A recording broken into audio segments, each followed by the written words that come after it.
সংযুক্ত আরব আমিরাতের দুবাইয়ে নতুন করে হামলা হয়েছে।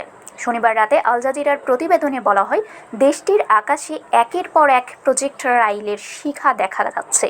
সেসব প্রতিহত করতে ইন্টারসেপ্ট ক্ষেপণাস্ত্র ছোড়া হচ্ছে।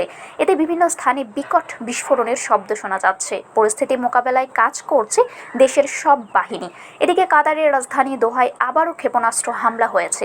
এর আগেও শনিবার দুপুরে আরেক দফায় হামলার ঘটনা ঘটে। তখন কাতারের প্রতিরক্ষা মন্ত্রণালয় জানিয়েছিল, তারা বেশ কয়েকটি ক্ষেপণাস্ত্র প্রতিহত করেছে, যা দৃশ্যত ওই অঞ্চলের বৃহত্তম আমেরিকান সামরিক ঘাঁটি আল উদেইদ বিমান ঘাঁটিকে লক্ষ্য করে ছোড়া হয়েছে।